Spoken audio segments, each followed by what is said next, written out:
నమస్కారం, అప్టేక్ జాబ్స్కి స్వాగతం. ఇవాళ మనం చర్చించుకోబోయే అంశం జియోగ్రఫికల్ ఇండికేషన్ ట్యాగ్, భౌగోళిక సూచన. ఉదాహరణకి మనం హైదరాబాద్ గురించి మాట్లాడంగానే మనకి ఏం గుర్తొస్తుంది? చార్మినార్ గుర్తొస్తుంది. చార్మినార్ తర్వాత కొన్నిసార్లు గోల్కొండ గుర్తొస్తుంది, కొంతమందికి ట్యాంక్ బండ్, హుస్సేన్ సాగర్ బుద్ధుడి విగ్రహం గుర్తొస్తుంది, కొంతమందికి హైదరాబాదీ బిర్యానీ గుర్తుకొస్తుంది, కొంతమందికి హైదరాబాదీ హలీం గుర్తుకొస్తుంది. అలానే బెజవాడని గుర్తు చేసుకోగానే అదే అండి మన విజయవాడని గుర్తు చేసుకోగానే మనకి ఏం గుర్తొస్తుంది? కనకదుర్గ అమ్మవారు. అలానే తిరుపతి అనగానే మనకి ఏం గుర్తొస్తుంది? వెంకటేశ్వర స్వామి, అలానే తిరుపతి లడ్డు. అలానే విశాఖపట్నం అనగానే మనకి ఏం గుర్తొస్తుంది? ఆర్కేపురం బీచ్. ఢిల్లీ అనగానే ఏం గుర్తొస్తుంది? Qutub Minar, parliament, India gate. Agra అనగానే ఏం గుర్తొస్తుంది? తాజ్మహల్. అలానే ముంబై అనగానే ఏం గుర్తొస్తుంది? Gateway of India, Arabian sea, Taj hotel, traffic గుర్తొస్తుంది. ఇలా మనం ఒక్కొక్క ప్లేస్కి ఒక్కొక్క ఇండికేషన్ ఉంటుంది. ఉదాహరణకి న్యూయార్క్ అన్నాం అనుకోండి, సిటీ ఆఫ్ స్కై స్క్రాపర్స్ అంటారు. శాన్ ఫ్రాన్సిస్కో అన్నాను అనుకోండి, గోల్డెన్ గేట్ అంటారు. లండన్ అన్నాను అనుకోండి, లండన్ ఐ లేదా క్లాక్ టవర్ లేదు బకింగ్హామ్ ప్యాలెస్ అంటారు. ఇలా ప్రతి ప్లేస్కి కూడా ఒక జియోగ్రఫికల్ ఇండికేషన్ ఉంటుంది. కానీ మనం మాట్లాడుకునే జియోగ్రఫికల్ ఇండికేషన్ కొంచెం డిఫరెంట్. ఎందుకంటే ఇవి ప్రొడక్ట్స్కి ఇస్తారు, ఉత్పత్తులకు ఇస్తారనమాట. ఉదాహరణకి హైదరాబాదీ బిర్యానీ ఉంది, ఇట్ ఈస్ అ ప్రొడక్ట్. అలా వివిధ ప్రొడక్ట్లు లేదా వివిధ ఉత్పత్తులు ఏవైనా సరే, it can be eatable, it can be non eatable. అది అగ్రికల్చర్, వ్యవసాయానికి సంబంధించిన ఉత్పత్తి అవ్వచ్చు, లేదు బట్టలకి సంబంధించిన ఉత్పత్తి అవ్వచ్చు. ఇలా ఏ రకమైన ఉత్పత్తి అయినా సరే ఒక స్పెసిఫిక్ ప్లేస్కి దానికి సంబంధించిన ఏదైనా రిలేషన్ ఉంటే, దాని యొక్క క్వాలిటీకి సంబంధించి, దాని యొక్క ప్రొడక్షన్కి సంబంధించి ఒక స్పెసిఫిక్ ఏరియా కానీ రీజన్కి కానీ రిలేట్ అయి ఉంటే దానికి జిఐ ట్యాగ్ ఇస్తారు. ఇంతకీ జిఐ ట్యాగ్ అనేది ఎప్పటి నుంచి ఇవ్వడం మొదలుపెట్టింది, దానికి సంబంధించిన చట్టాలు ఉన్నాయా? ఇంతకీ మన ఆంధ్రప్రదేశ్ రాష్ట్రం అలానే తెలంగాణ రాష్ట్రంలో ప్రామినెంట్ జిఐ ట్యాగ్స్ పొందిన ఉత్పత్తులు ఏమిటి? అలానే ఇండియాలో ఏ రాష్ట్రానికి ఎక్కువ జిఐ ట్యాగ్స్ దక్కాయి? ఉదాహరణకి మనం రసగుల్లా తింటూ ఉంటాం. రసగుల్లా ఇంతకీ వెస్ట్ బెంగాల్ దగ్గర ఉందా, ఒడిషా దగ్గర ఉందా? ఇలాంటి అంశాలన్నీ కూడా మనం ఈ వీడియోలో తెలుసుకుందాం. Before going in to the details, ఇక్కడ మీకు కనిపిస్తున్న లోగో ఏదైతే ఉందో అది జియోగ్రఫికల్ ఇండికేషన్ ట్యాగ్ యొక్క లోగో అనమాట. గుర్తుపెట్టుకోండి, చాలా వరకు కాంపిటేటివ్ ఎగ్జామ్స్లో ఈ లోగో దేనిది అంటారు. అది చూడడానికి కొంచెం జీపీఎస్, గ్లోబల్ పొజిషనింగ్ సిస్టమ్, మనం ఎప్పుడైతే ఫోన్ తీసుకుని ఎక్కడికైనా వెళ్ళాలి అంటే యూస్ చేస్తామో దానిలానే ఉంటుంది. కానీ it is use for GI tag logo అనమాట.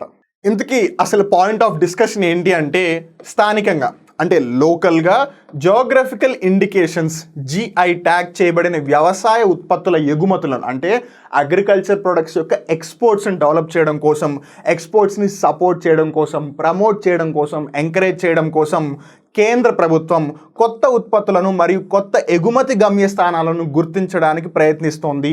And that is the reason. గుర్తుపెట్టుకోండి, కేంద్ర ప్రభుత్వం ఫార్మర్స్ యొక్క ఇన్కమ్ ఏదైతే ఉంటుందో, వాళ్ళ యొక్క ఆదాయం ఏదైతే ఉంటుందో దానిని డబుల్ చేయాలి అని ఒక లక్ష్యం పెట్టుకుంది. అందుకు అనుగుణంగా ఈ డెవలప్మెంట్ తీసుకొచ్చింది. ఏం చేస్తుంది? ఇంతకీ కొత్త ఉత్పత్తులను గుర్తించడం అంటే, ఒకవేళ జియోగ్రఫికల్గా ఏదైనా స్పెసిఫిక్ ప్రొడక్ట్స్ బాగా పాపులరా అయితే దానికి ఒక జిఐ ట్యాగ్ ఇవ్వాలి. ఆ జిఐ ట్యాగ్ ఇచ్చి దాని యొక్క ఎక్స్పోర్ట్స్ని ఇంక్రీజ్ చేయాలి. అలానే ఎక్స్పోర్ట్స్కి సంబంధించి కొత్త గమ్యస్థానాలను ఐడెంటిఫై చేయాలి. ఉదాహరణకి ఇప్పుడు రైస్ తీసుకుందాం. రైస్ ఎక్కువగా పండేది ఎక్కడ? ఇండియా, చైనా, అలానే ఈజిప్ట్ లాంటి కొన్ని దేశాల్లో పండిస్తారు. ఉదాహరణకి బ్రెజిల్ లాంటి దేశంలో రైస్ పండదు అనుకుందాం. ఇప్పుడు ఆ దేశానికి ఒకవేళ రైస్ తీసుకువెళ్లాల్సి వస్తే అప్పుడు ఈ చైనా మీదో, ఈజిప్ట్ మీదో లేదా ఇండియా మీద, ఇలాంటి దేశాల మీద అది ఆధారపడి ఉంటుంది. కానీ ఒకవేళ ఒక స్పెసిఫిక్ టైప్ ఆఫ్ రైసే కావాలి అని అంటే, ఉదాహరణకి బాస్మతి రైస్ ఉంది. బాస్మతి రైస్కి జియోగ్రఫికల్ ఇండికేషన్ ట్యాగ్ వచ్చింది. ఎప్పుడు వచ్చింది అంటే 2017వ సంవత్సరం నుంచి ఉంది. దీన్ని బట్టి ఏమర్థమవుతుంది? ఇప్పుడు దాని యొక్క ట్యాగ్ మనకే ఉంది కాబట్టి దానికి సంబంధించిన రైట్స్ అన్నీ కూడా ఇండియన్ గవర్నమెంట్ దగ్గర ఉంటాయి. అప్పుడు ఎక్స్పోర్ట్స్ మీద అన్ని హక్కుల, అధికారాలన్నీ కూడా మన ఇండియన్ గవర్నమెంట్ దగ్గర ఉంటాయి అన్నమాట. సో ఇండైరెక్ట్గా అది మన ఫార్మర్స్కి హెల్ప్ చేస్తుంది. అలా ఫార్మర్స్ యొక్క ఇన్కమ్ని పెంచడానికి, అలానే అగ్రికల్చరల్ ఎక్స్పోర్ట్స్, మరీ ముఖ్యంగా వ్యవసాయ ఉత్పత్తులు ఏవైతే ఉన్నాయో వాటి యొక్క ఎగుమతులను పెంచడానికి, కొత్త ఎగుమతి గమ్యస్థానాలు అంటే ఎక్స్పోర్ట్ డెస్టినేషన్స్ని ఐడెంటిఫై చేయడానికి, సో దట్ హోలిస్టిక్గా చూసుకుంటే ఫార్మర్ యొక్క development at the same time India యొక్క డెవలప్మెంట్ జరగడానికి ఈ మూవ్ తీసుకుంది. సో ఇప్పుడు ఈ కొత్త ప్రొడక్ట్స్కి జిఐ ఇవ్వాలి అని అంటుంది కాబట్టి ఇంతకీ అసలు జిఐ అంటే ఏంటి, ఎలాంటి ప్రొడక్ట్స్కి జిఐస్ ఉందో మనం గమనిద్దాం. ఒకసారి ఇక్కడ మ్యాప్ చూడండి. అఫ్ కోర్స్ ఈ మ్యాప్ మన ఇండియాలో ఉన్న మొత్తం జిఐ ట్యాగుల గురించి ఏం చెప్పదు, బట్ పాపులర్ జిఐ ట్యాగ్స్ గురించి మాట్లాడుతుంది. ఉదాహరణకి మనం ఒకవేళ కాశ్మీర్ తీసుకున్నట్టయితే కాశ్మీర్లో ఏం ఫేమస్? కలీ shawl famous. మనం రాజస్థాన్ తీసుకుంటే రాజస్థాన్లో ఏం ఫేమస్? Blue pottery famous. అలానే మనం కర్ణాటక తీసుకుంటే మైసూర్ సిల్క్ ఫేమస్. అలా ఒక్కొక్క రాష్ట్రానికి ఒక్కొక్క ఫేమస్ థింగ్ ఉంది. This is just for example sake కాబట్టి చాలా తక్కువ ఉన్నాయి, బట్ ఆల్మోస్ట్ 400 కన్నా ఎక్కువ జిఐ ట్యాగ్స్ మన ఇండియా దగ్గర ఉన్నాయి. జిఐ ట్యాగ్ ప్రచారం చేయాలి అంటే ఎందుకు మనం దాన్ని ప్రమోట్ చేయాలి, వాట్ ఈజ్ ద నీడ్ అంటే, డార్జిలింగ్ టీ మరియు బాస్మతి రైస్ భారతదేశం యొక్క 2 ప్రసిద్ధ జిఐ ట్యాగ్ చేయబడిన వ్యవసాయ ఉత్పత్తులు. ట్యాగ్ చేయడం అంటే దానికి వెళ్ళిన ట్యాగ్ వేయరు, ఆ ప్రొడక్ట్కి ఒక ట్యాగ్ వేశారు. ఉదాహరణకి సూపర్ స్టార్ అనగానే మనకి ఫస్ట్ వచ్చే పేరేంటి, రజనీకాంత్. అఫ్ కోర్స్ మీరు అనొచ్చు తెలుగులో అయితే సూపర్ స్టార్ కృష్ణ, మహేష్ బాబు, ఇలా ఒక్కొక్కరికి ఒక్కొక్క పేరు ఉందని. అదేంటిది, వాళ్ళ షర్ట్ మీద వేసుకుని తిరుగుతారు సూపర్ స్టార్ అని? లేదు, అది వాళ్ళకి ఇచ్చిన ఒక కితాబ్, it's like a tag given to them. అలానే ఈ ప్రొడక్ట్స్ కూడా ట్యాగ్ ఇచ్చారు. ఉదాహరణకి డార్జిలింగ్ టీ అలానే బాస్మతి రైస్, ఈ 2 of the very famous products అని చెప్పొచ్చు. ఇన్ఫ్యాక్ట్ డార్జిలింగ్ టీకి సంబంధించి ఒక ఇంట్రెస్టింగ్ ఫ్యాక్ట్ ఏంటంటే, ఇండియాలోనే అన్ని ప్రొడక్ట్స్లో ఫస్ట్ జిఐ ట్యాగ్ దక్కించుకున్న ప్రొడక్ట్ ఈస్ డార్జిలింగ్ టీ. మనకు తెలుసు డార్జిలింగ్ అనేది వెస్ట్ బెంగాల్ రాష్ట్రంలో ఒక ప్రాంతం, అక్కడ దొరికే ఒక టీ రకం పేరే డార్జిలింగ్ టీ. 2004-2005 సంవత్సరంలో 2004-2005 ఆ టైంలో డార్జిలింగ్ టీకి జిఐ ట్యాగ్ ఇచ్చారు. గుర్తుపెట్టుకోండి, it is the first Indian product. అది అగ్రికల్చర్ ప్రోడక్టా లేదా టెక్స్టైల్ ప్రోడక్టా ఆ విషయం పక్కన పెట్టండి, it is the first product to get a GI tag. And basmati రైస్కి మనం ఆల్రెడీ తెలుసుకున్నాం 2017 సంవత్సరం నుంచి దానికి జిఐ ట్యాగ్ ఉంది అని. ఇది ప్రపంచవ్యాప్తంగా మార్కెట్లను కలిగి ఉన్నాయి. డార్జిలింగ్ టీ అలానే బాస్మతి రైస్కి సంబంధించి వరల్డ్ మొత్తం మార్కెట్ ఉంది. ఉదాహరణకి మనం బిర్యానీ తినాలి అన్నా లేదా రైస్ అనగానే మనకి బాస్మతి కావాలి అంటారు. అమెరికాలోనో, కెనడాలోనో, ఇంగ్లాండ్లోనో, ఆస్ట్రేలియాలోనో లేదా దుబాయ్లోనో లేదా ఇంకేదన్నా కంట్రీ వెళ్ళిన వాళ్ళు నాకు బాస్మతి రైసే కావాలి, నాకు ఆ క్వాలిటీ కావాలి, నాకు ఆ బాస్మతి రైస్ తింటేనే కడుపు నిండినట్టు ఉంటుంది అని చాలామంది అంటూ ఉంటారు. ఇప్పుడు బాస్మతి రైస్కి సంబంధించి జిఐ ట్యాగ్ మన దగ్గర ఉంది కాబట్టి ఆ డిమాండ్ని మనం కంట్రోల్ చేయగలం. అందుకని it becomes very very important. దేశంలోని వివిధ ప్రదేశాలలో జిఐ ట్యాగ్ చేయబడిన ఉత్పత్తులకు సముచితమైన, విశ్వసనీయమైన కస్టమర్లు ఉన్నారు. అంటే suitable at the same time authentic customers. ఇందాకే మనం తెలుసుకున్నాం, నాకు బాస్మతి రైసే కావాలి, నేను తింటే బాస్మతి రైసే తింటాను లేదా ఏం రైస్ తిన్ను అని కొంతమంది అలా ఉంటారు స్పెసిఫిక్గా. అలాంటి వాళ్ళకి ఇలాంటి ఏవైతే ప్రొడక్ట్స్ ఉంటాయో వాటి యొక్క ఎక్స్పోర్ట్స్ చాలా మ్యాటర్ చేస్తాయి. బికాజ్ ఒకవేళ ఈ ప్రొడక్ట్ ఇక్కడి నుంచి అక్కడికి ఎక్స్పోర్ట్ అవ్వలేదు అనుకోండి, వాళ్ళు సఫర్ అవుతారు. అలా ఇంపోర్ట్స్ ఎక్స్పోర్ట్స్ రిలేషన్స్ మారిపోతూ ఉంటాయి, అలా డెవలప్మెంట్ అనేది కూడా ఎఫెక్ట్ అవుతూ ఉంటుంది అనమాట. అందుకని it plays a very crucial role. ఈ కొనుగోలుదారులు చేరుకోవడానికి సరిగ్గా విక్రయించబడాలి. ఇప్పుడు ఇలాంటి పీపుల్ ఎవరైతే ఉన్నారో, అథెంటిక్ కస్టమర్స్ ఎవరైతే ఉన్నారో, నేను కొంటే అదే కొంటాను, తింటే అదే తింటాను, ఇలాంటి కస్టమర్స్ ఎవరైతే ఉన్నారో వాళ్ళని సరిగ్గా రీచ్ అవ్వగలగాలి. అందుకని వాటికి సంబంధించిన ప్రొడక్ట్స్కి జిఐ ట్యాగ్ ఇస్తే దాన్ని ప్రమోట్ చేయడం ఇంకా ఈజీ అవుతుంది. ఉదాహరణకి రమేష్ అని ముగ్గురు ఉన్నారనుకోండి, ఇప్పుడు ప్రతిసారి రమేష్ని పిలవగానే ముగ్గురు పలుకుతారు. అదే ఇప్పుడు నేను ఒక స్పెసిఫిక్ పర్సన్ని పిలవాలి అంటే ఏం చేయాలి, వాళ్ళ ఇంటి పేరుతో పిలవాలి. ఒకవేళ అదృష్టవశాత్తు ముగ్గురు యొక్క సర్నేమ్ అంటే ఇంటి పేరు కూడా సేమ్ అనుకుందాం, అప్పుడేంటి పరిస్థితి, అప్పుడు ఒక్కొక్కరికి ఒక ట్యాగ్ ఇవ్వాలి. అరే పొడుగ్గా ఉండే రమేషు, చిన్నగా ఉండే రమేషు, అరే ఆ వీధిలో ఉండే రమేష్ అని ఏదో ఒక విధంగా ట్యాగ్ ఇవ్వాలి. అలా ప్రతి ప్రోడక్ట్కి ఒక ట్యాగ్ ఇస్తే దాన్ని ఐడెంటిఫై చేయడం ఈజీ అవుతుంది, దానికి సంబంధించిన డెవలప్మెంటల్ యాక్టివిటీస్ చేపట్టడం ఇంకా ఈజీ అవుతుంది, అలా దానిని ఎక్స్పోర్ట్ చేయడం ఈజీ అవుతుంది, దాని మార్కెట్ వాల్యూ పెంచడం ఈజీ అవుతుంది. ఒకవేళ డార్జిలింగ్ టీకి స్పెసిఫిక్గా ట్యాగ్ ఇవ్వలేదు అనుకోండి, ఒకవేళ ఏదైనా డూప్లికేట్ డార్జిలింగ్ టీనో లేదా వేరే రకం టీ రకాన్ని తీసుకొచ్చి డార్జిలింగ్ టీ అంటే ఇదేనండి, దీన్నే డార్జిలింగ్ టీ అంటారని మోసం చేసి అమ్మేస్తూ ఉంటారు. అప్పుడు డార్జిలింగ్ టీకి రావాల్సిన రికగ్నిషన్ రాదు, డార్జిలింగ్ టీకి ఎంతైతే డెవలప్మెంట్ అనేది జరగాలి అది కూడా జరగదు. మీకు ఒక డౌట్ రావచ్చు, ఓకే జిఐ ట్యాగ్ ఇస్తే మంచిదే, ఎక్స్పోర్ట్స్ డెవలప్ అవుతాయి అంటున్నారు, వాటి యొక్క ప్రమోషన్ కూడా it becomes very very easy అంటున్నారు, ఫైన్. ఎందుకు చేయాలి ఇదంతా, వాట్ ఈస్ ద నీడ్, అంత అవసరమే వచ్చింది? ఒకవేళ ఓకే ప్రొడక్ట్కి ఐడెంటిఫికేషన్ ఇచ్చినా ఇవ్వకపోయినా దానికంటూ ఒక స్పెసిఫిక్ మార్కెట్ ఉంటుంది కదా అని మీరు అనుకోవచ్చు. There is a reason to it. ఏంటంటే వోకల్ ఫర్ లోకల్, అలానే ఆత్మనిర్భర్ భారత్. ఈ రెండు యొక్క పిలుపులు ఏవైతే ఉన్నాయో అంటే మనం లోకల్ ప్రొడక్ట్స్ మీద ఎక్కువగా ఆధారపడాలి. ఇన్ఫ్యాక్ట్ స్వాతంత్ర్యోద్యమం జరిగేటప్పుడు, ఇండియన్ ఫ్రీడమ్ మూవ్మెంట్ జరిగేటప్పుడు కూడా గాంధీజీ గారు కూడా అదే చెప్పారు.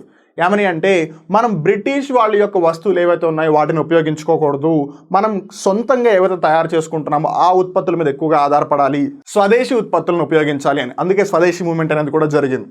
దానిని ఆధారంగా చేసుకుని వోకల్ ఫర్ లోకల్, అలానే ఇండియా ఎవరి మీద ఆధారపడకూడదు, ఇన్ఫ్యాక్ట్ ఇతర దేశాలన్నీ కూడా ఇండియా మీద ఆధారపడాలి అనే స్థితి రావాలి అని చెప్పి ఆత్మనిర్భర్ భారత్ అనే కార్యక్రమం చేపట్టారు. ఈ రెండు కార్యక్రమాలకి అనుగుణంగానే వ్యవసాయ మరియు processed food export development authority agriculture and processed food export developmental authority APEDA ద్వారా కేంద్రం ప్రపంచవ్యాప్తంగా కొత్త మార్కెట్లలోకి ఎగుమతులను సులభతరం చేస్తుంది. గుర్తుపెట్టుకోండి, అగ్రికల్చరల్ ప్రొడక్ట్స్ ఉన్నా లేదు ఆ ప్రొడక్ట్స్ని ఒకవేళ ప్రాసెస్ చేసే ఏదైనా ఫుడ్స్ ఉన్నా, ఉదాహరణకి ఒక బిస్కెట్ ఉంది. బిస్కెట్స్ని కొన్నిసార్లు మైదాతో తయారు చేస్తూ ఉంటారు. మైదా ఎక్కడి నుంచి వస్తుంది? వీట్ నుంచి వస్తుంది. బేసిక్గా వీట్ అనేది అగ్రికల్చర్ ప్రొడక్ట్. దానిని ప్రాసెస్ చేసి మైదా చేశారు, దానిని ప్రాసెస్ చేసి బిస్కెట్ తయారు చేశారు. సో ఇప్పుడు ప్రాసెస్డ్ ఫుడ్ కింద బిస్కెట్ వస్తుంది, అగ్రికల్చర్ ప్రొడక్ట్ కింద వీట్ వస్తుంది. ఇలా ఏవైనా సరే అగ్రికల్చర్ ప్రొడక్ట్స్ వ్యవసాయ ఉత్పత్తులు, అలానే ప్రాసెస్డ్ ఫుడ్స్ ఏమైనా ఉంటే వాటికి సంబంధించిన ఎగుమతులు అంటే ఎక్స్పోర్ట్స్కి సంబంధించిన డెవలప్మెంటల్ అథారిటీ ఒకటి ఉంది. దానిని ఏపీడా అంటారు. దీని యొక్క ప్రధాన కార్యాలయం భారతదేశ రాజధాని అయిన న్యూఢిల్లీలో ఉంది. ఈ ఎపీడా యొక్క స్థాపన ఎప్పుడు జరిగింది అంటే వెన్ వాజ్ ఎపీడా ఎస్టాబ్లిష్డ్ అంటే 13 ఫిబ్రవరి 1986, 13th February 1986న ఎపీడా యొక్క ఎస్టాబ్లిష్మెంట్ జరిగింది. Through this authority central government ఏం చేస్తుంది? ఎక్స్పోర్ట్స్ని ఇంక్రీజ్ చేయడానికి ట్రై చేస్తుంది. అలానే మనం ముందుగానే తెలుసుకున్నట్టుగా ఎక్స్పోర్ట్స్ కోసం కొత్త కొత్త డెస్టినేషన్స్ వెతుకుతోంది. ఉదాహరణకి మనం ఏదైనా ఒక ప్రొడక్ట్ అమ్మాలి అనుకున్నప్పుడు ఆల్రెడీ కాంపిటీషన్ చాలా ఎక్కువ ఉందనుకోండి, it becomes very difficult to start a new venture. అంటే ఆల్రెడీ కాంపిటీషన్ ఉన్న మార్కెట్లోకి కొత్తగా ఒక కంపెనీ వెళ్ళాలంటే కష్టం అవుతుంది. అదే అసలు కాంపిటీషన్ లేని ప్లేస్లోకి వెళ్ళి బిజినెస్ చేస్తే maybe all of a sudden over నైట్లో మనం సక్సెస్ఫుల్ అవ్వకపోవచ్చు. కానీ because we are the first, demand మొత్తం కూడా మనమే తీసుకోవచ్చు అండ్ కంట్రోల్ మొత్తం మనమే చేయొచ్చు. ఆ వ్యాపారానికి సంబంధించిన మొత్తం అంశాలు మన కంట్రోల్లో ఉంటాయి అన్నమాట. అందుకని కొత్త కొత్త మార్కెట్స్లోకి ఎంటర్ అవ్వాలని సెంట్రల్ గవర్నమెంట్ డిసైడ్ అవుతుంది. అదంతా కూడా ఏపీడా త్రూ జరుగుతుంది. ఇప్పుడు మీకు ఇంకో డౌట్ రావచ్చు, ఏంటో నేను చెప్పనా, అది ఇంతసేపు జిఐ ట్యాగ్ అది జిఐ ట్యాగ్ ఇది అని చెప్తున్నారు మాస్టారు, ఇంతకీ అసలు ఇండియాలో ఎన్ని జిఐ ట్యాగ్లు ఉన్నాయి? ఏదో డిస్కషన్ స్టార్టింగ్లో 400 కన్నా ఎక్కువ ఉన్నాయని చెప్పారు, కానీ మాకు ఒక నెంబర్ అంటూ చెప్పలేదు మీరు అని. కంగారు పడకండి, చెప్తాను. ప్రస్తుతానికి 417 నమోదిత జిఐ ఉత్పత్తులు ఉన్నాయి. అంటే all over India 417 geographical indication tag products ఉన్నాయి. అలానే వాటిలో దాదాపు 150 జిఐ ట్యాగ్ చేయబడిన ఉత్పత్తులు వ్యవసాయ మరియు ఆహార ఉత్పత్తులు. అంటే out of the 417, 150 products are agriculture and agriculture related products అన్నమాట. వీటిలో 100 కంటే ఎక్కువ నమోదిత జిఐ ఉత్పత్తులు ఎపీడా షెడ్యూల్డ్ ఉత్పత్తులు. అంటే తృణధాన్యాలు, సిరియల్స్, తాజా పండ్లు అంటే ఫ్రూట్స్, అలానే కూరగాయలు, వెజిటబుల్స్, ప్రాసెస్డ్ చేయబడిన ఉత్పత్తులు మొదలైనవి. మనం ఇందాకే తెలుసుకున్నాం. ఉదాహరణకి biscuit is a processed product. అలానే ఈ అగ్రికల్చర్కి సంబంధించిన ప్రొడక్ట్స్ ఎన్ని ఉన్నాయి? 100 ఉన్నాయి. గుర్తుపెట్టుకోండి, అవుట్ ఆఫ్ ద 417, 150 ఏమో వ్యవసాయ ఉత్పత్తులు, ఆ 150లో కూడా 100 కంటే ఎక్కువ ఏపీడా ద్వారా జరుగుతుంది అన్నమాట. ఈ ప్రాసెస్ అంతా కూడా ఎక్స్పోర్ట్స్కి సంబంధించి. ఇంతకీ జిఐ అంటే ఏంటి? ఓకే, జిఐ అంటే జాగ్రఫికల్ ఇండికేషన్ అన్నారు. సెంట్రల్ గవర్నమెంట్ దీనికోసం చాలా ట్రై చేస్తుంది. కొత్త కొత్త ఎక్స్పోర్ట్ డెస్టినేషన్స్ వెతుకుతోంది. సో దట్ ఫార్మర్స్కి చాలా హెల్ప్ అవుతుంది. లేదు ఇండియాకి ఓవరాల్గా హోలిస్టిక్గా డెవలప్మెంట్ జరుగుతుంది అని అంటున్నారు. But what exactly is GI? మాకు దాని గురించి చెప్పండి అని అంటే, జిఐ అనేది నిర్దిష్ట భౌగోళిక మూలం, అంటే ఒక స్పెసిఫిక్ జాగ్రఫికల్ సోర్స్, అలానే గుణాలు అంటే క్వాలిటీ లేదా ఆ మూలం కారణంగా ఉన్న కీర్తి. ఉదాహరణకి మనం హైదరాబాదీ బిర్యానీ అంటాం. మీరు ఢిల్లీ వెళ్ళినా, అంతెందుకు మీరు అమెరికా వెళ్ళినా, ఆస్ట్రేలియా వెళ్ళినా, అక్కడ కూడా హైదరాబాదీ బిర్యానీ ఏదో ఒక రెస్టారెంట్ ఉండే ఉంటుంది. కానీ ఆ హైదరాబాదీ బిర్యానీకి హైదరాబాద్లో దొరికే హైదరాబాదీ బిర్యానీకి చాలా తేడా ఉంటుంది. That is the point. అంటే ఒకటి, దాని యొక్క ఒరిజినల్ సోర్స్ ఏదైతే ఉందో జాగ్రఫికల్గా అది, దాని యొక్క క్వాలిటీస్.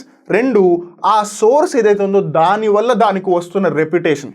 యాజ్ మనం ఇందాక మాట్లాడుకున్నట్టుగా లడ్డు అంటే మనకి తిరుపతి గుర్తొస్తుంది. పోచంపల్లి ఇక్కత్ అంటారు. అంటే ఆ ఇక్కత్ వేరే చోట ఉండొచ్చు మేబీ, కానీ పోచంపల్లి ఇక్కత్కున్నంత పాపులారిటీ వేరే ఇక్కత్కి లేదు. వీటన్నిటిని కలిగి ఉన్న ఉత్పత్తులపై ఉపయోగించే సంకేతమే ఈ జాగ్రఫికల్ ఇండికేషన్ ట్యాగ్. గుర్తుపెట్టుకోండి, ఒక స్పెసిఫిక్ లొకేషన్ యొక్క సోర్స్ దాని యొక్క బేస్ మీద, లేదు ఆ సోర్స్ వల్లే దానికి ఒక క్వాలిటీ వస్తుంది, అంటే చేస్తే వీళ్ళే చేయాలి, లేదంటే ఆ క్వాలిటీ ఇంకెక్కడా రాదు, లేదు ఆ సోర్స్ వల్ల దాని యొక్క రెప్యుటేషన్ పెరిగితే అప్పుడు జాగ్రఫికల్ ఇండికేషన్ ట్యాగ్ ఇస్తారు.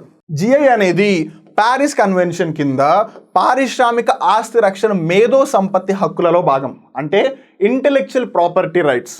కొన్నిసార్లు దీన్ని ఇండస్ట్రియల్ ప్రాపర్టీ రైట్స్ అని కూడా అంటూ ఉంటారు.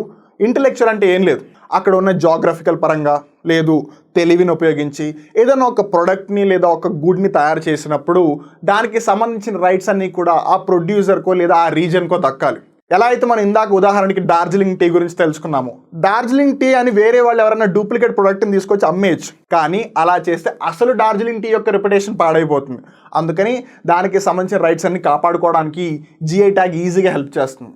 అంతేకాకుండా భారతదేశంలో జిఐ నమోదు వస్తువుల భౌగోళిక సూచనలకి సంబంధించి నిర్వహించబడుతున్న చట్టం ఏమైనా ఉందా అంటే రిజిస్ట్రేషన్ అండ్ ప్రొటెక్షన్ చట్టం 1999. గుర్తుపెట్టుకోండి, యాక్ట్ వచ్చింది 1999లో, కానీ ఫస్ట్ జిఐ ట్యాగ్ డార్జిలింగ్ టీకి ఎప్పుడు ఇచ్చారు? 2004-2005 ఇయర్లో ఇచ్చారు. అంటే ఇట్ ఆల్మోస్ట్ 5 years. అలానే ఈ జిఐ ట్యాగ్స్కి సంబంధించి హెడ్ ఆఫీస్ ఎక్కడుంది అంటే చెన్నైలో ఉంది. ఇంతకీ ఈ ట్యాగ్ ఎలా వర్క్ అవుతుందంటే, ఏదైనా ఒక ప్రోడక్ట్కి ట్యాగ్ ఇస్తే అది 10 years వరకు అలౌడ్ అనమాట, అంటే ఎలిజిబుల్ ఫర్ దట్. ఒకవేళ దాన్ని మళ్ళీ కంటిన్యూ చేయాలంటే మళ్ళీ రెన్యూ చేసుకోవాలి. So for every 10 years there will be a GI tag. ఉదాహరణకి తిరుపతి లడ్డూకి జిఐ ట్యాగ్ ఇచ్చారు అంటే 2022 సంవత్సరం నుంచి 2032 సంవత్సరం వరకు ఆ ట్యాగ్ ఉంటుంది. దాని తర్వాత కూడా మళ్ళీ ఆ ట్యాగ్ కొనసాగాలి అంటే మళ్ళీ రెన్యూల్ చేయించుకోవాలి. జిఐ ట్యాగ్లు ప్రపంచ వాణిజ్య సంస్థ కింద కవర్ చేయబడ్డాయి. ఇవి భౌగోళిక సూచనలు సాధారణంగా వ్యవసాయ ఉత్పత్తులు, ఆహార పదార్థాలు, వైన్, స్పిరిట్, డ్రింక్స్, హస్తకళలు, పారిశ్రామిక ఉత్పత్తుల కోసం ఉపయోగించబడతాయి. అంటే ఈ ప్రొడక్ట్స్ అన్ని ఏవైతే ఉన్నాయో అవి అగ్రికల్చర్ ప్రొడక్ట్స్ అవ్వచ్చు, ఫుడ్ ప్రొడక్ట్స్ అవ్వచ్చు, హ్యాండిక్రాఫ్ట్స్ హస్తకళలు అవ్వచ్చు, వైన్ అవ్వచ్చు, స్పిరిట్ అవ్వచ్చు, ఇండస్ట్రియల్ ప్రొడక్ట్స్ అవ్వచ్చు, వీటన్నిటికి సంబంధించి జోగ్రఫికల్ ఇండికేషన్ ట్యాగ్ అనేది దక్కుతుంది. And moreover it is covered under World Trade Organization. అంటే ప్రపంచ వాణిజ్య కార్యకలాపాలకు సంబంధించి ఏవైతే చట్టాలు ఉన్నాయో, ఏదైతే సంస్థ ఉందో, ఏదైతే నిర్వహణ కార్యక్రమాలు ఉన్నాయో వాటిలో జిఐ ట్యాగ్లు అనేది కవర్ చేయబడతాయి. అంటే ఒకవేళ ఏదైనా ప్రాబ్లం ఉంటే వరల్డ్ ట్రేడ్ ఆర్గనైజేషన్ యొక్క హెల్ప్ కూడా మనం తీసుకోవచ్చు. ఇది ప్రాథమికంగా నిర్దిష్ట ప్రాంతం నుండి ఉత్పత్తి వస్తుందనే హామీని ఇస్తుంది. మనం ఇందాక తెలుసుకున్నట్టుగా హైదరాబాద్ బిర్యానీ అంటే ఓకే హైదరాబాద్లో చేసుంటారు, మైసూర్ పాక్ అంటే మైసూర్లో చేసుంటారు, కూర్గ్ ఆరెంజ్ అంటే కూర్గ్ అనే ప్లేస్ నుంచే వచ్చింది, నాగ్పూరి సంత్రా అంటే నాగ్పూర్ నుంచే వచ్చింది, బందర్ లడ్డు బందర్ నుంచే వచ్చింది, హైదరాబాదీ హలీం అంటే హైదరాబాద్లోనే చేసింది అన్న హామీని ఇస్తుంది, ఆ ట్రస్ట్ ఇస్తుంది. ఇది అంతర్జాతీయ మార్కెట్లో ఒక రకమైన ట్రేడ్ మార్క్. అంటే ట్రేడ్ మార్క్ యాక్చువల్లీ వేరు.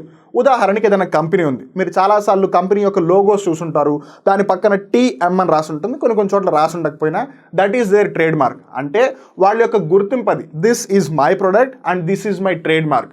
ఉదాహరణకి నైకీకి ఇలా టిక్ మార్క్ ఉంటుంది, అంటే ఆ టిక్ మార్క్ ఉన్నట్టయితే అది నైకీ ప్రొడక్ట్ అని మనం గుర్తుపడేస్తాం. యాపిల్ ఉండి సగం కొరికినట్టు ఉంటే అది యాపిల్ ప్రొడక్ట్స్ అని మనకు తెలిసిపోతుంది. 4 బాక్సెస్ ఉంటే అది మైక్రోసాఫ్ట్ అని మనకు తెలిసిపోతుంది. అలా ఒక కంపెనీ యొక్క ఉత్పత్తుల మీద ఆ లోగో ఉన్నట్టయితే దాన్ని మనం ట్రేడ్ మార్క్గా గుర్తిస్తాం. ఈ జియోగ్రఫికల్ ఇండికేషన్ కూడా ఒక ట్రేడ్ మార్క్ లాంటిదే, but it's not an exact trade mark. ఆ విషయం గుర్తుపెట్టుకోండి. ఇండియాలో ఇప్పటి వరకు 417 జిఐ ట్యాగ్స్ ఉన్నాయి, okay. But what about the states అంటే రాష్ట్రాల పరంగా ఏ రాష్ట్రంలో అత్యధికంగా జిఐ ట్యాగ్లు ఉన్నాయంటే కర్ణాటక. కర్ణాటకలో అత్యధికంగా 47 జిఐ ట్యాగ్లు ఉన్నాయి. ఆ తర్వాత స్థానంలో తమిళనాడు 39 ఉంది. మీకు ఇక్కడ డౌట్ రావచ్చు, నేనేంటి చెప్పనా, అది ఓకే కర్ణాటక హైయెస్ట్ 47 అంటున్నారు, దాని నెక్స్ట్ ప్లేస్లో తమిళనాడు 39 అంటున్నారు, what about Andhra Pradesh and Telangana state అని అనొచ్చు. ఆంధ్రప్రదేశ్ రాష్ట్రానికి 19 జిఐ ట్యాగ్స్ ఉన్నాయి, తెలంగాణ రాష్ట్రానికి 15 జిఐ ట్యాగ్లు ఉన్నాయి. మరి కర్ణాటక రాష్ట్రంలో అత్యధికంగా జిఐ ట్యాగ్లు ఉన్నాయని తెలుసుకున్నాం కాబట్టి ఒకసారి కర్ణాటకకి సంబంధించి ఫేమస్ ప్రొడక్ట్స్ ఏమన్నా గమనిద్దాం. ఉదాహరణకి గుల్బర్గా తూర్ దాల్. తూర్ అంటే అదే అండి కందిపప్పు. ఈ గుల్బర్గా యొక్క పేరు మారిపోయింది, ప్రస్తుతం దీన్ని కాళబురిగి అని అంటున్నారు. సో కన్ఫ్యూజ్ అవ్వకండి, గుల్బర్గా అన్న కాళబురిగి అన్న ఒకటే. ఆ ప్లేస్కి సంబంధించి తూర్ దాల్ బాగా ఫేమస్, అందుకని దానికి జిఐ ట్యాగ్ వచ్చింది. అలానే మీరు ఉడిపి యొక్క కాటన్ శారీస్ చూడొచ్చు, అలానే ధార్వాడ్కి సంబంధించిన దుర్రీస్ చూడొచ్చు. దుర్రీస్ అన్నప్పుడు ఇంకో విషయం మనం గుర్తుపెట్టుకోవాలి, ఏంటంటే మన తెలంగాణ రాష్ట్రంలోని వరంగల్ కూడా దుర్రీస్కి బాగా పాపులర్. అండ్ ఇన్ఫ్యాక్ట్ తెలంగాణలో ఏవైతే 15 జిఐ ట్యాగ్లు ఉన్నాయో అందులో వరంగల్ దుర్రీస్ కూడా ఒకటి. అలానే ఇల్కల్ కాటన్ చీరలు, తర్వాత బీదర్కి సంబంధించిన బిద్రీ వేర్ అంటే పూసలది అనమాట. బీదర్కి ఆ పేరు వచ్చింది ఆ బిద్రీ వల్ల. ఇంతకీ అసలు జిఐని రిజిస్టర్ చేయడం వల్ల ఏం బెనిఫిట్స్ వస్తాయి అని అంటే, భారతదేశంలోని జిఐలకు చట్టపరమైన రక్షణ అందిస్తుంది. ఎందుకు? Now it has a legal framework. ఉదాహరణకి ఒక ప్రొడక్ట్ అసలు ఏంటి అని దానికి పేరు పెట్టకుండా దానిని రికగ్నైజ్ చేయకుండా వదిలేశారనుకోండి, ఎవరి ఇష్టం వచ్చినట్టు అది వాడేసుకుంటారు. కానీ ఒక ప్రాపర్ ఫ్రేమ్వర్క్ క్రియేట్ చేసి okay this product has got a GI, దీనికి జాగ్రఫికల్ ఇండికేషన్ ట్యాగ్ ఇవ్వబడింది. సో జాగ్రఫికల్ ఇండికేషన్స్కి సంబంధించి ఏవైతే రూల్స్ అండ్ రెగ్యులేషన్స్ ఉన్నాయో అవన్నీ దానికి ఇంపాక్ట్ అవుతాయి. అంటే దానికి సంబంధించిన ఇల్లీగల్ యాక్టివిటీస్ జరుగుతుంటే ఆల్రెడీ ఒక లీగల్ ఫ్రేమ్వర్క్ ఉంది కాబట్టి దాని కాన్సిక్వెన్షియల్ ఎఫెక్ట్స్ని మేనేజ్ చేయడం చాలా ఈజీ అవుతుంది. అలా నమోదిత జిఐని ఇతరులు అనధికారికంగా ఉపయోగించడాన్ని నిరోధిస్తుంది. మనం ఇందాక తెలుసుకున్నట్టుగా ఇల్లీగల్గా ఏ ప్రొడక్షన్ కూడా అవ్వకుండా చూసుకుంటుంది. భారతీయ జిఐకి చట్టపరమైన రక్షణ అందిస్తుంది. ఇది ఎగుమతులను పెంచుతుంది. ఆబ్వియస్గా ఇండియా తప్పితే వేరే ఏ కంట్రీ కూడా ప్రొడ్యూస్ చేయలేని అనే స్థితి వచ్చిందనుకోండి, అప్పుడు అన్ని కంట్రీస్ కూడా ఇండియా మీద డిపెండ్ అవుతాయి. అండ్ ఇండియా అప్పుడు ఎక్స్పోర్ట్ చేయాల్సిన సిచ్యువేషన్ వస్తుంది. ఎక్స్పోర్ట్ చేయాలంటే ప్రొడక్షన్ మనమే చేయాలి, because we only have the right to produce it. So production పెరుగుతుంది, ఎక్స్పోర్ట్స్ పెరుగుతాయి, ఆర్థిక అభివృద్ధి జరుగుతుంది, ఎకనామిక్ ప్రోగ్రెస్ అనేది ఇండియాలోకి వస్తుంది. అలా కేవలం జిఐ అనేది ప్రొటెక్షన్కి సంబంధించి కాకుండా ఎకనామిక్గా కూడా డెవలప్ అయ్యే అవకాశాన్ని పెంచేస్తుంది. అంతేకాకుండా ఇది ఉత్పత్తిదారుల ఆర్థిక శ్రేయస్సును ప్రోత్సహిస్తుంది. ఆబ్వియస్గా మేము ఇందాకే తెలుసుకున్నాం, ఎక్స్పోర్ట్స్ అవ్వాలంటే ఇక్కడే ప్రొడక్షన్ జరగాలంటే ఫార్మర్సే ప్రొడ్యూస్ చేయాలి. సో అలా వాళ్ళ యొక్క ఎకనామికల్ సిచ్యువేషన్స్ కూడా ఇంకా ఇంప్రూవ్ అవుతాయి. మనకి తెలుసు ఆంధ్రప్రదేశ్ రాష్ట్రానికి సంబంధించి 19 జిఐ ట్యాగులు ఉన్నాయి. ఈ 19 జిఐ ట్యాగుల్లో అతి ప్రాముఖ్యమైనవి ఏమిటి అని ఒకసారి గమనిద్దాం. శ్రీకాళహస్తి కలంకారీ, మచిలీపట్నం కలంకారీ, కొండపల్లి బొమ్మలు, ఉప్పాడ జామ్దని చీరలు, బొబ్బిలి వీణ, గుంటూరు సన్నం చిల్లి అంటే మిరపకాయలు, అలానే Araku valley arabica coffee and our very own మనందరికీ ఇష్టమైన తిరుపతి లడ్డు. ఇవే కాకుండా బందర్ లడ్డుకి కూడా జిఐ ట్యాగ్ వచ్చింది. ఇంకో విషయం మనం ఇక్కడ గుర్తుపెట్టుకోవాల్సింది ఏంటి అంటే అరకు వ్యాలీ అరాబికా కాఫీ ఏదైతే ఉందో that is the most recent one. అంటే ఆంధ్రప్రదేశ్కి సంబంధించి రీసెంట్గా జిఐ ట్యాగ్ వచ్చిన ప్రోడక్ట్ ఏది అంటే అరకు వ్యాలీ అరాబికా కాఫీ. అలానే తెలంగాణ రాష్ట్రానికి సంబంధించి మనం తెలుసుకున్న ఒక ముఖ్యమైన విషయం ఏంటి, తెలంగాణ రాష్ట్రానికి 15 జిఐ ట్యాగ్స్ ఉన్నాయి. ఆ 15 జిఐ ట్యాగ్స్లో మోస్ట్ ప్రామినెంట్ వన్స్ ఏంటి అంటే పోచంపల్లి ఇక్కత్, నిర్మల్కి సంబంధించి toys, crafts, paintings, furniture, Adilabad Dokra, Gadwal చీరలు, వరంగల్ డుర్రీలు, అలానే Telia Rumal and our very own మనందరికీ నచ్చిన హైదరాబాదీ హలీం కూడా జిఐ ట్యాగ్ ఉంది, గుర్తుపెట్టుకోండి. అదండి చూసారుగా జిఐకి సంబంధించి. వెయిట్ మీకు ఇంకో విషయం చెప్పాలి. నాకు తెలుసు గుర్తుంది, మీరేం కంగారు పడాల్సిన అవసరం లేదు. ఇంతకీ రసగుల్లా వెస్ట్ బెంగాల్కి సంబంధించిందా లేదా ఒడిశాకి సంబంధించిందా, ఆ జిఐ ట్యాగ్ ఎవరి దగ్గర ఉందన్న డౌట్ నేను ఇంకా మీకు చెప్పలేదు కదా. ఆ జిఐ ట్యాగ్ ఎవరి దగ్గర ఉంది అంటే రసగుల్లాకి సంబంధించింది ఒడిశా రాష్ట్రం దగ్గర ఉంది. సో జిఐ ట్యాగ్స్ అంటే ఏంటి, అలా జిఐ ట్యాగ్స్ ఉండడం వల్ల ఒక కంట్రీ యొక్క డెవలప్మెంటల్ ప్రాసెస్లో ఎలాంటి రోల్ ప్లే చేస్తుంది, జిఐ ట్యాగ్స్ అనేది ఎప్పుడు స్టార్ట్ అయ్యాయి, అలానే ఇండియాలో ఫస్ట్ జిఐ ట్యాగ్ పొందిన ప్రోడక్ట్ ఏంటి, ఇలాంటి అంశాలన్నీ తెలుసుకున్నారు అనుకుంటున్నాను. ఇలాంటి ఆసక్తికరమైన వీడియోలు మీరు మళ్ళీ చూడాలి అనుకుంటే మా అప్టేక్ జాబ్స్ యూట్యూబ్ ఛానల్ని సబ్స్క్రైబ్ చేసి ఆ బెల్ బటన్ని ప్రెస్ చేయండి. మీరు గ్రూప్ 1, గ్రూప్ 2, గ్రూప్ 4 లాంటి పరీక్షలకి సన్నద్ధం అవుతున్నారా, ఇలాంటి సబ్జెక్టులకి సంబంధించిన విషయాలు మీకు ఎక్కడా తెలియట్లేదా, అయితే మీకు వన్ స్టాప్ సొల్యూషన్ మా అప్టేక్ జాబ్స్. ప్లే స్టోర్ నుండి యాప్ని డౌన్లోడ్ చేసి మొబైల్ ఫోన్స్లో ఇన్స్టాల్ చేసుకోండి, కొత్త విషయాల్ని డీటెయిల్గా తెలుసుకోండి. నేను మీ సాయి వివేక్, సైనింగ్ ఆఫ్.